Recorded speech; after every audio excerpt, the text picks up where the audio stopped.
Bueno, bienvenidos. Spoiler alert de este capítulo, y es que nosotros no rompimos ese cristal, ¿verdad, Mafe? O sea, sí rompimos el cristal, pero no es precisamente el cristal del que todos pudieran pensar que vamos a hablar ahorita. Sabes que cuando eres joven en política y quieren empezar una negociación o hacer algún tipo de lobby, te invitan a tomarte unas cervezas. Exactamente, y eso es lo que vamos a hacer hoy, pero si se quedan hasta el final van a saber por qué rompimos el cristal. Así que salud, Saludcita. que ya llegó la quincena.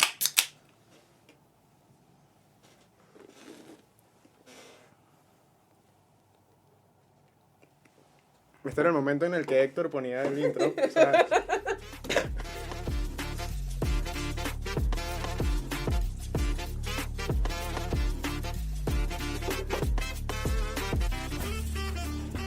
Vale, bienvenidos al podcast en el que dos chamos, dos egos, gastan la quincena hablando de política. Claro. Mafer, sabes que este experimento es súper raro porque yo creo que somos pocos los que nos interesa la política, los que estamos involucrados no solo en partidos políticos, en movimientos estudiantiles, en organizaciones no gubernamentales, sino que somos pocos a los que nos interesa formalmente hablar de política. Y esto es un experimento raro porque hoy decidimos gastar nuestra quincena, este es lo que depositaron el 15, hablando justamente de lo que hablaríamos en cualquier local, pero precisamente aquí. Sí, creo que decidimos tener una conversación como las que normalmente tenemos, solamente que a ver si a los demás les interesa. ¿Sabes qué? Cuando tú hablas de un joven que está en política, no sabes cómo la percibes, simplemente hablas del joven que está en política. Sí, yo creo formalmente que somos pocos, como te comentaba al principio, pero cuando hablamos de política hay que primero partir de cómo la concebimos, ¿no? Yo creo formalmente, y creo que esto en conversaciones con amigos, hasta incluso contigo mismo, que las razones por las que nos involucramos política es porque creemos que es fervientemente el espacio donde podemos hacer, donde formalmente podemos hacer para cambiar nuestro entorno, ¿no?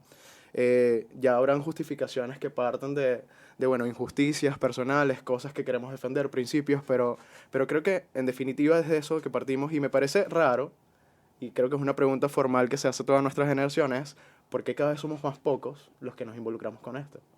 Sin duda, mira, cuando hablamos de esa percepción que tienen los jóvenes de las políticas, yo hice la tarea. Yo hago una división en 3 tipos de jóvenes. Está el joven común y corriente, que a Dios no le gusta llamarlo así, por cierto, pero el joven común y corriente es normalmente el chamo que se graduó contigo en el colegio o en el liceo, que estudia o trabaja, o estudia y trabaja, todo depende mucho de cómo sea su relación con sus papás, su situación socioeconómica, o cómo le va en su casa y en su vida personal. Y es un chamo que muy poco se mete en estos temas, y lo que sabe de política es lo que se hace viral en Twitter de vez en cuando, o un par de TikToks que le salen de los únicos 3 o 5 políticos que hay en este país que hacen contenido relevante para esa red O que tiene social. un amigo como nosotros, que es un morro castroso de la política, que necesita hablarle justamente en todas las conversaciones acerca de esto. Pero ojo, yo creo que no me gusta llamarlo común y corriente, es porque ese es como un título despectivo que hacen muchos que están involucrados en política, de querer referirse a los chamos en su ideal de juventud como común y corriente, ¿no? Como agruparlos a todos en un mismo entorno, y la verdad es que siento que no tiene que ser así. Ojo, que yo considero que un chamo hoy no participa en política tampoco es reprochable, ¿no? Sí, Todos al final están persiguiendo un ideal de juventud. ¿Y a qué me refiero con un ideal de juventud? Algo que en otros países un chamo puede disfrutar de un concierto, un chamo puede ir a tal sitio, y un chamo no se tiene que preocupar en tener 4 o 3 trabajos, dejar la universidad para mantener a su familia, ¿sabes? En este país a los jóvenes nos han quitado un montón como para que de paso critiquemos a otros jóvenes por no querer saber nada de política, porque es básicamente eso lo que nos llevó hasta acá. Sin embargo, ahí entra mi segunda categoría de jóvenes. Si te parecía despectivo el tema del joven común y corriente, esto te va a parecer el doble despectivo. Pero nosotros somos básicamente los jóvenes extraterrestres. Claro. Somos personas que por alguna razón elegimos lo que muchas veces riendo nos decimos el camino del sufrimiento, pero en realidad no es el camino del sufrimiento. Elegimos involucrarnos en política porque quizás en protestas en 2014 o en 2017, incluso en 2019, conocimos a alguien de un partido y nos llevó y nos invitó a una actividad y nos gustó y nos quedamos, o tenemos un amigo que fundó una ONG y de repente llegamos como el community manager, o quizás incluso pues tenemos un tío que en el pasado fue ADECO, fue copellano, pero en la actualidad es otro partido. O que también fue chavista, pues. Esas cosas pasan. Totalmente. Aquí, mira, hay todo un abanico. Pero llegamos a la política porque alguien más nos invitó y nos gustó y decidimos quedarnos. Y bueno, creo que esa es gran parte de los jóvenes que hoy en día están en política. Sí, yo creo que esa particularidad también, Mafe, nos permite hablar de algo que unas amigas muy cercanas que fundaron un observatorio que se llama el Observatorio de Juventud y esperamos pronto contar con ellas acá, es que ellas hablaban de, son chamos que son los mismos haciendo lo mismo. ¿Y a qué se refiere con esto? Que hoy tú vas a cualquier estado del país, a jóvenes que participan en organizaciones no gubernamentales, jóvenes que están en el movimiento estudiantil, jóvenes que están en partidos políticos, perdón, y son los mismos, ¿sabes? O sea, son los que dirigen la organización gubernamental o los que dirigen el voluntariado, son los mismos que también están llevando un cargo de representación en su universidad, los mismos que están llevando un cargo en su partido político. Al final, creemos que es un gran abanico de gente involucrándose en lo público, pero al final somos muy pocos los extraterrestres que tú llamas, que hacemos lo mismo, ¿no? Sí, yo siempre digo que es como la Barbie, porque eres lo que quieres hacer en el momento en que te cambias una camisa, porque te quitas la camisa de la manito del movimiento estudiantil, pero te montas la del partido y saliste de la actividad, pero tienes un volanteo de una ONG y básicamente vas cambiando. Pero sabes que también hay otro tipo de joven que no es necesariamente ni el extraterrestre como nosotros, pero tampoco es el chamo normal que lo que quiere es vivir su vida y tratar de liberarse en medio de lo que hoy vivimos en el país. Pero es un chamo que trascendió de alguna forma. Y es este chamo que de repente estuvo en política en el pasado, pero comenzó a ver un montón de cosas que lo desencantaron de la política y hacen que en la actualidad le tenga asco. Pero se mantiene informado, hace críticas con argumentos, está en redes sociales, opina y está constantemente invitando al debate al resto de personas que lo rodean sin necesidad de militar en un partido o ser parte de algún movimiento. Totalmente, yo creo que incluso este espacio, precisamente el tomarnos la quincena para hablar de política, parte precisamente de ese público al que tú haces alusión, ¿no? Yo me creería que soy parte de eso, esa cierta cantidad de jóvenes que fueron los prospectos de esos extraterrestres que querían hacer cosas y se consiguieron con obstáculos en algunos espacios, que bueno, ya lo hablaremos en alguna oportunidad, los obstáculos que enfrenta uno cuando decide hacer política siendo joven, Son un montón. pero es necesariamente hastío lo que uno siente respecto al escenario político tradicional. Uno quiere seguir haciendo, uno quiere seguir aportando, quiere seguir introduciendo temas en el debate, pero bueno, busca los espacios para eso. Y en esta oportunidad, bueno, nosotros tomamos esto, así que... Pero Mafe, yo tengo una pregunta aquí súper puntual con esto, porque, o sea, nosotros hemos hablado de lo que son los distintos jóvenes frente al escenario político, pero ¿por qué un chamo hoy debería involucrarse en el accionar político? O sea, ¿cómo un chamo concibe hoy la política para empezar a accionar de a partir de allí? Como yo le dije en un principio, yo creo que es un espacio para hacer, pero aquí hay que entender que el espacio político al que nosotros hacemos alusión no es el tradicional, no es un partido político, no es el proselitismo, no es las campañas electorales. Hay un sinfín de escenarios que nos permiten actuar, que nos permiten hacer desde lo político, concebir lo político, ¿no? Mira, yo en este momento no tengo una respuesta precisa porque para tener todo el abanico de razones científicas por las cuales el joven se involucra en política, habría que hacer un estudio y la quincena no nos da para eso, ciertamente. Pero yo sí creo que pudiéramos sacar unas 3 categorías más, como en la pregunta anterior. Yo creo que hay 3 razones por las que alguien podría involucrarse en política siendo joven. La primera es la razón bonita, por darle un nombre, por no decir que es la razón come flor, y es la de vocación de servicio. Ok. Es un chamo que genuinamente tiene ganas de aportarle algo a la sociedad desde la acción social, porque se levantó un día y dijo, mira, tengo un montón de cosas que agradecer y me gustaría poder dar algo de mí a los demás y hoy monté 100 arepas y salí a la calle y repartí 100 arepas. O me gustó la idea, o sea, vi en videos que un grupo de chamos, estudiantes, se fue a las tejerías en la tragedia y aportaron, y yo quiero ser parte de estas personas que también aporten. Yo creo que una de las razones por las cuales te podrías involucrar en política siendo joven es vocación de servicio. Totalmente. Pero creo que ahí hay una particularidad, Mafer, y es que quizás yo no estoy muy de acuerdo con toda esa definición, porque entre las buenas intenciones también hay una forma de querer vender el quehacer político. Sí, Es decir, obvio. quien habla de buenas intenciones hoy en día, después de tener quizás 3 años haciendo política, es una forma de hacer un elevator pitch, ¿no? Que es lo que en emprendimiento apostaríamos que es vender una idea en en pocos segundos que sea atractiva para el público que nos escucha. Y hoy un chamo que tiene más de 3 años haciendo política, que te habla de la buena fe, de la buena voluntad, de querer hacer cosas bonitas, creo que te está cayendo a rollo, porque realmente creo que es un chamo que se acostumbró a sentarse en los espacios de poder, a estar cerca de los círculos de toma de decisión, y que a partir de allí quiere permanecer en ese entorno. Ojo, que no quiere decir que no tenga buena voluntad, efectivamente puede tener muy buena voluntad, pero yo creo que es un momento también de sincerarse esa persona, de decir, mira, la verdad es que negociar votos es increíble, ¿no? Ahorita que venimos a las elecciones estudiantiles, no vamos a tocar ese tema, perdón, no vamos a tocar ese tema. Pero me decías que esa es una de las formas de verlo, el comeflor, ¿no? El de las buenas intenciones. Sí, el de la vocación de servicio. Pero yo creo que viene una segunda parte, que es la vocación de poder. Yo conozco un montón de gente en política, porque tengo un par de años en esto, y son muy pocos los que tienen una vocación real de poder. Okay. Sin embargo, los que sí la tienen, yo creo que se subdividen a su vez en dos más. Vocación de poder como un medio y vocación de poder como fin. Porque volvemos a lo que tú comentabas de esta mentirita blanca, de podemos cambiar las cosas y tal. De repente hay personas que sí lo ven así y no podemos negar su existencia, porque yo creo fielmente que sí hay personas que ven el poder como un medio para cambiar la sociedad.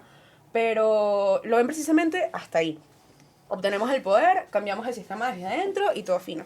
Pero están los que ven el poder como un fin en sí mismo, porque les gusta una rosca, porque les encanta una macolla, porque les encanta, como dices tú, buscar unos votos por aquí, sentarte y negociar. Voy a hacer un paréntesis acá, Mafe, pero yo creo que es necesario que, dependiendo de todas las personas que nos escuchan, que van a ser principalmente nuestros amigos, pues, porque así somos. Nuestros amigos parten de la quincena, compartimos también las curdas con ellos, hablamos de política, pero habrá que hacer en algún momento un diccionario para enseñarle a la gente que macolla no es necesariamente lo único que hablan en la escuela de ingeniería de petróleo, que macolla también tiene un concepto político, y hay un sinfín de conceptos allí que vamos a utilizar bastante, y ustedes van a decir, ¿qué coño es eso? Bueno, imagínate a alguien fuera de contexto hablando de que es una rosca. Totalmente. Bueno, no, yo creo que, Mafe, o sea, totalmente de acuerdo contigo. Ese es el tema de la vocación de poder. Creo que es lo que precisamente ese chamo que, en principio, el comeflor, que tiene 3 años haciendo política, empieza a asumir, que es el tema de la vocación de poder, ¿no? Ya sea el poder como un fin o el poder como un medio para hacer cosas, que era lo que partíamos al principio de concebir la política como un espacio para hacer. Y yo creo que estoy totalmente de acuerdo contigo en ese aspecto. Sí, o sea, creo que parte mucho de ahí, pero, hay un tercer grupo. Y yo creo que gran parte de mi vida en política va de esta razón de estar ahí, y es el hartazgo. O sea, te cansas eventualmente de que tomen decisiones por ti y que hablen por ti un montón de adultos que ni siquiera entienden cuáles son los problemas de tu generación. O sea, basta, y te dices a ti mismo, ya basta de que este señor de 55 años quiera venir a decirme por qué los jóvenes estamos saliéndonos de la universidad. Vamos a tener que estirar la quincena para hablar de eso. Porque... Sin duda alguna. Después hablamos de los señores de 55 en política. Pero creo que viene de que la persona simplemente se harta de que los demás tomen decisiones por ellos y deciden involucrarse para sentir que tienen el control de su vida. Porque yo creo que todos los políticos tenemos en general dos problemas. Uno es con el ego y el otro es que somos controladores. Totalmente. Pero yo creo que más allá de eso, de cómo somos controladores dentro del escenario político, creo que, bueno, vamos a tener que efectivamente agarrar un capítulo netamente para hablar, ya que estamos hablando de los jóvenes en política, hablar cómo nos sentimos los jóvenes frente a los viejos en política. Sí. Viejos, por dar una categoría. Ojo, con respeto. Por dar una categoría a esa cierta cantidad de personas que no abandonan los espacios, que no lavan ni prestan la batería. No, mentira, eso no. Disclaimer, ya va. Ya. Vale.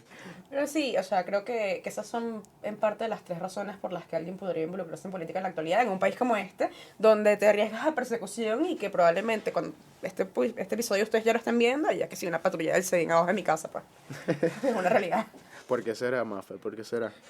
No, porque rompimos ningún tipo de cristal, por supuesto. Bueno, yo también creo necesario acá, Mafe, ya que además hablaste de 3 formas de hacer política, es que también es totalmente viable que un chamo asuma las 3 formas de involucrarse en la política, ¿no? ¿Cómo es que le llamas tú a eso? Un de todito mix. De todito mix es que le llamas tú a eso, ¿no? Prácticamente ir al bodegón a comprar una forma de hacer política, vienen los 3 incluidos allí. Sí, porque ese es un mezcladito, porque estás harto de que alguien más tome decisiones por ti, quieras alcanzar un espacio de poder, pero también de repente tuviste ganas de hacer algún tipo de acción social y lograste que las 3 como político encajaran en tu vida y le diste play. Sí, yo creo que aquí es importante hacer alusión a tres cositas que yo he reflexionado sobre esto, Maffer.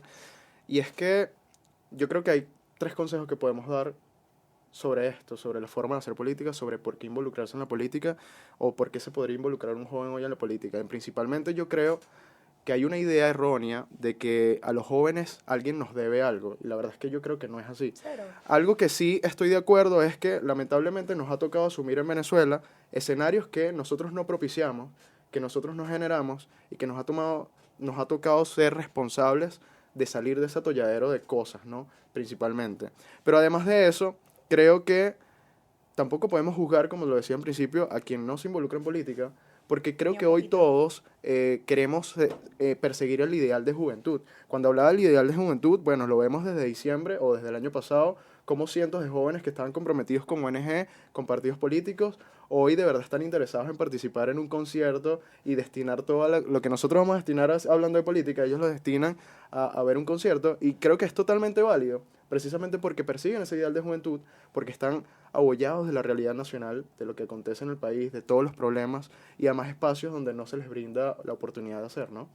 Sí, mira, yo creo que parte de lo que uno vive dentro de los partidos es que dicen, cónchale, pero ¿por qué no hay tantos chamos y tal? ¿Por qué no se han podido involucrar más personas? Y es que, mira, si incluso a mí a veces me cuesta mantenerme en la dinámica política porque es una dinámica súper dura, Claro. ¿cómo yo voy a tratar de convencer a alguien que está tratando de sobrevivir y de estudiar y de tener dinero en su bolsillo porque los papás no lo mantienen, porque a la mayoría de los jóvenes en Venezuela los papás no los mantienen, de que se involucre a hacer política, que es algo que toma tiempo, que toma sacrificio, que toma incluso inversión de dinero?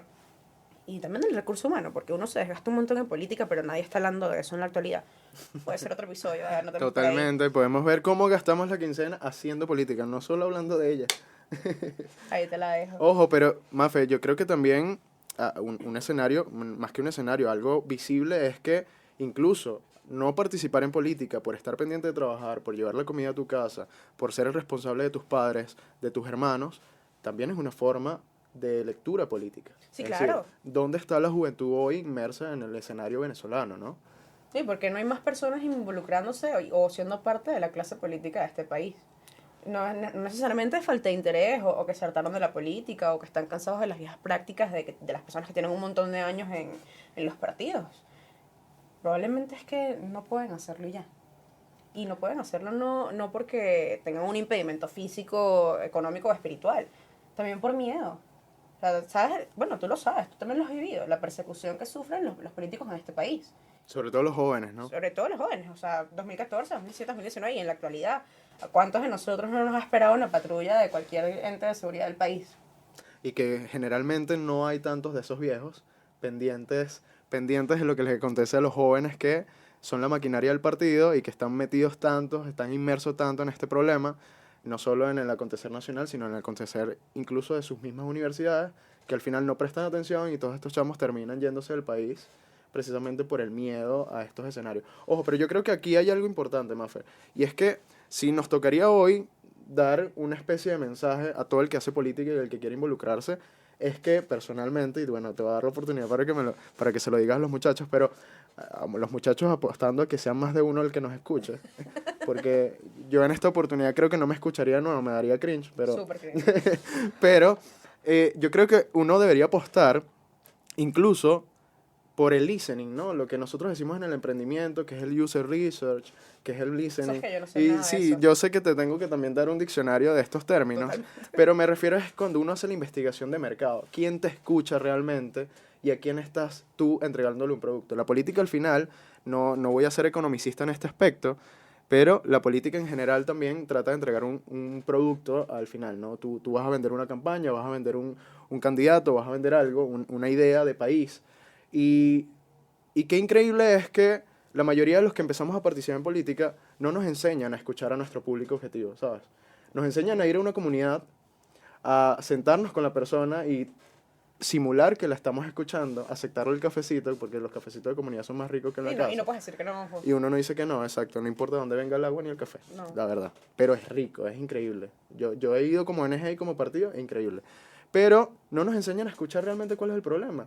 Uno piensa que siendo concejal la cancha es lo perfecto, pero realmente no es así, pues. Entonces yo creo que lo importante es primero el listening, que es la escucha, y a partir de allí empezar a hacer de verdad en consonancia con el público al que queremos acercarnos. Sí, yo creo que ese es el mensaje para los que ya están en política. Pero para los que no están en política, yo no les voy a decir métanse, esto va a ser la mejor decisión de su vida, porque probablemente no. Sin embargo, dense el chance de escuchar a sus amigos los intensos, porque de repente les queda algo que pueden usar, así sea para argumentarles en contra 15 minutos después, pero siempre queda algo. Así la persona te caiga malísimo, o estés harto de que te vengan a hablar de política, o estés harto de que se hagan virales los tweets, o que te salga el post de tu amigo que hizo una actividad social o una protesta de la UCB. Siempre puede quedarte algo para que, así sea, que reflexiones en tu casa con tu mamá o con tu abuela, que probablemente fue a DECA, y le digas, mira abuela, ¿sabes qué?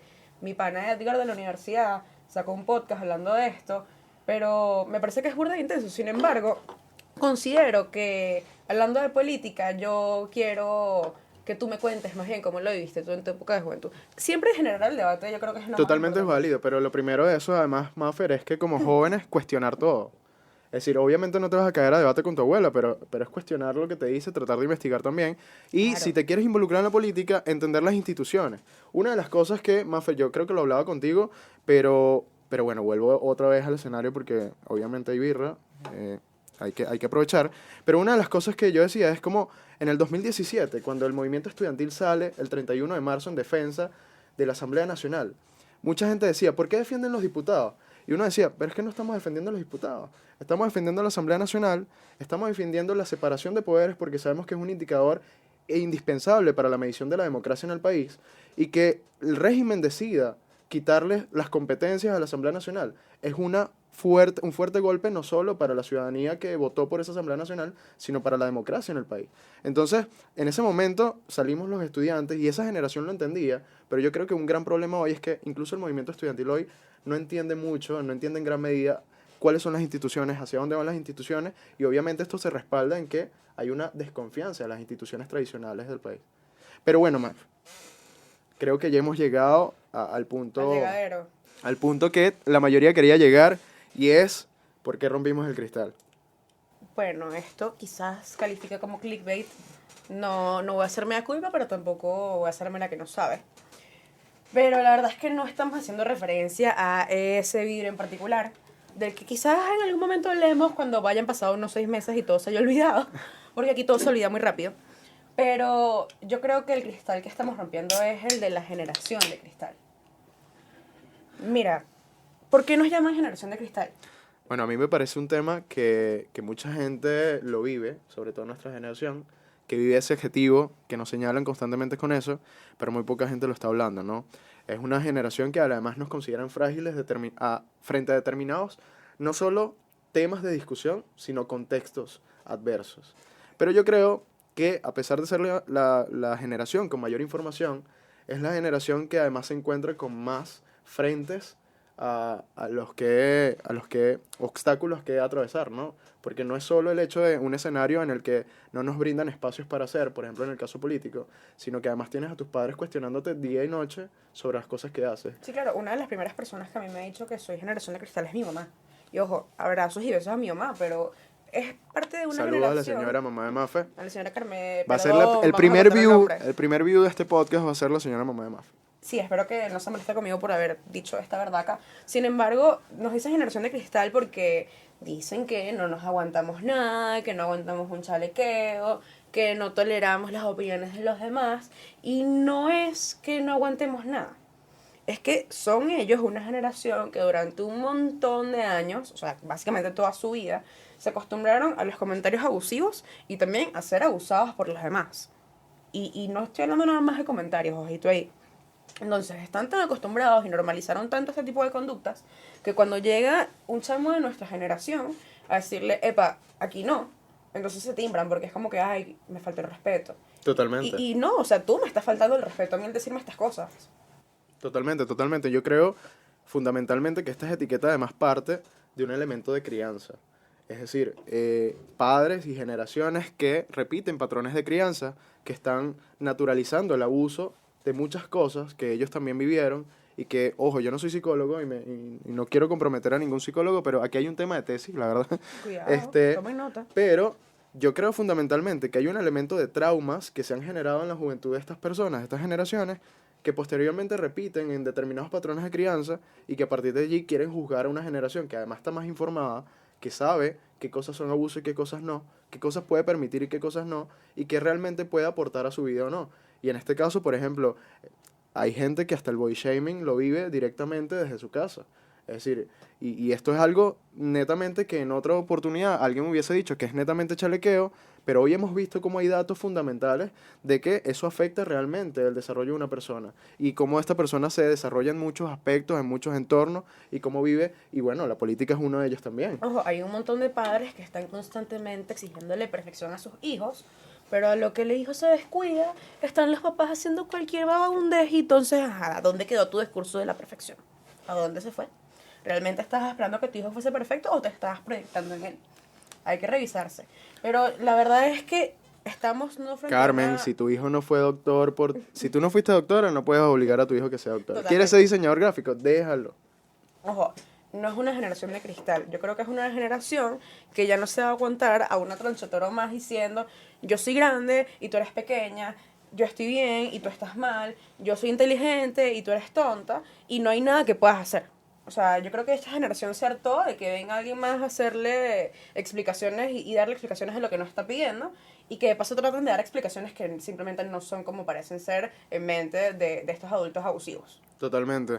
Yo creo, Mafe, que ese es el verdadero cristal que hemos roto. Un cristal que parecía estar en una vitrina, o sea, que protegía todos los traumas internos de generaciones anteriores, y que hoy que un joven de verdad se contrapone al abuso y a determinadas cosas, le muestra al adulto que efectivamente lo que él sentía es totalmente válido, ¿sabes? Por eso Ramón, de 55 años con 3 hijos, se da cuenta tarde que es gay. No se dio cuenta tarde. Es que formalmente ahora sí existe un grupo que realmente lo apoya y valida su decisión desde un principio y que ya no tiene sanciones morales para eso, ¿no? Claro, y ojo, no tiene nada más que un grupo que lo apoye, sino con un grupo que va a luchar por él. Pero también es un grupo que ha entendido qué batallas puede dar y qué batallas no tiene sentido ni siquiera intentar. Porque al menos yo logré hablar con mi abuela de 97 años de que no necesito estar casada a los 25 ni tener un bebé antes de los 30 para estar realizada como mujer y como ser humano. Pero, o sea, ni en 1.000.000 de años voy a tratar de... Qué bueno, a mí me ha costado que mi mamá entienda que no quiero tener hijos. Pero a lo mejor en el episodio 30 Quizás lo entienda. lo tenga de accidente. No, mentira. Pero como te digo, ni en 1.000.000 de años yo voy a intentar de hablar con César, que es mi vecino del 7, para explicarle que tiene que dejar de cantarle y poner a todo volumen el gran varón a su sobrino de 14 años que está descubriéndose a sí mismo, porque eso está mal. César no lo va a entender y la verdad es que yo tampoco se lo voy a explicar. Bueno, yo creo que es totalmente entendible al punto que hemos llegado y creo que ya todo el mundo sabe que no hemos roto el cristal. Estoy totalmente convencido de que a partir de ahora, con esos views, quizás empezamos a que gente se sume a hablar de política. No necesariamente hacer activismo, porque lo repito, no hay que hacer activismo ni proselitismo. Pero yo sí creo que Hay que dar el debate. hay una oportunidad increíble de que estén aquí junto a nosotros hablando de política y quién sabe, brindando con una birrita. Así que bueno, Una de TIP. Saludcita. esto no es vicepresidente. Esto no es vicepresidente, No. claro que no. Bueno, yo creo que en esta oportunidad, Mafer, hemos tenido una buena conversación. La verdad, Es agradecemos. como una primera cita, ¿sabes? Sí, una primera cita. Me gusta lo de la primera cita. Si mi novia es el segundo view, por favor, no me vaya a reclamar. Y bueno, agradecido Humano Derecho por los espacios. Agradecido nuevamente contigo, Mafe, por estar acá y hacer esto posible. Y este fue nuestro episodio 0. Y Así se nos fue la quincena. muchísimas gracias.